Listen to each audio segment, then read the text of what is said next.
अगर आप किसी मुस्लिम से पूछोगे कि इस्लाम का कौन सा टॉपिक है जो थोड़ा कंफ्यूजिंग है, तो अक्सर जवाब होता है ज़कात कैलकुलेशन। किस चीज़ पर ज़कात लगेगी, गोल्ड पर, कैश पर, समझ नहीं आता। इसलिए हम लेकर आए हैं 11 वीडियो की सीरीज, जिसमें हम स्टेप बाय स्टेप समझेंगे हर एसेट क्लास का ज़कात कैलकुलेशन। और यह है ज़कात सीरीज की पहली वीडियो, ज़कात बेसिक्स। ज़कात का मतलब होता है प्यूरिफिकेशन, यानी माल की पाकीज़गी। ये इस्लाम का तीसरा पिलर और हर उस मुस्लिम पर फर्ज है जो एक लिमिट से ज्यादा माल का मालिक, और इसी लिमिट को निसाब कहा जाता है। निसाब गोल्ड और सिल्वर के वेट से पता लगाते हैं। अगर किसी के पास कम से कम 612.35 ग्राम सिल्वर या 87.48 ग्राम 24 कैरेट गोल्ड हो, या इनमें से किसी के भी बराबर पैसा हो, तो उस पर ज़कात फर्ज हो जाती है। आज के हिसाब से ये वैल्यू निकल कर आ रही है लगभग 1,53,000। अगर टोटल आपका माल मिलाकर इससे ज्यादा है, मतलब आप पर ज़कात फर्ज है। नहीं देंगे तो गुनाह होगा। सदका किसी को भी दिया जा सकता है, लेकिन ज़कात सिर्फ मुस्लिम को दी जाती है। कुरान शरीफ में 8 कैटेगरीज बताई गई हैं जिनको ज़कात दी जा सकती है। पहला, गरीब, जिनके पास निसाब से कम माल हो।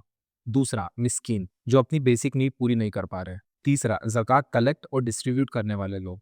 फोर्थ, जिनके दिल इस्लाम की तरफ जोड़ना है, या जो न्यू मुस्लिम्स हैं और उन्हें परेशानी आ रही है। पांचवा, गुलाम को आज़ाद करने के लिए। छठवां, कर्ज में डूबे हुए लोगों को। सातवां, अल्लाह ताला के रास्ते में। और आठवां, मुसाफिर को जो सफर में हो। लेकिन कुछ लोग ऐसे भी हैं जिन्हें ज़कात नहीं दी जा सकती, जैसे आप अपने parents, grand parents, children, grand children, spouse मतलब हस्बैंड या वाइफ को ज़कात नहीं दे सकते। इसके अलावा सैयद मतलब हुजूर सल्लल्लाहु अलैहि वसल्लम के खानदान से जो लोग हैं, उन्हें भी ज़कात नहीं दी जा सकती।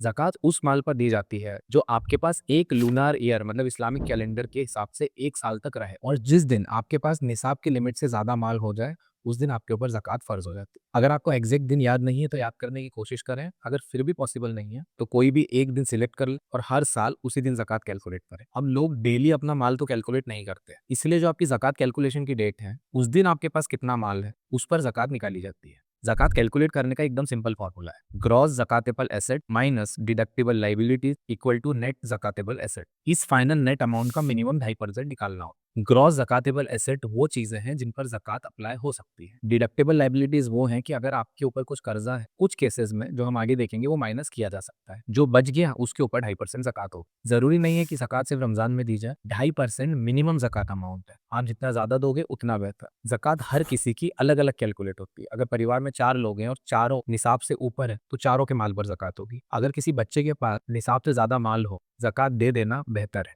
स्कॉलर्स रिकमेंड करते हैं कि ज्यादा वाली वैल्यू लेना ही बेहतर होता है। अब सबसे पहला सवाल, कैश पर ज़कात कैसे कैलकुलेट होती है? इसको हम नेक्स्ट वीडियो में डिटेल में समझेंगे इंशाल्लाह।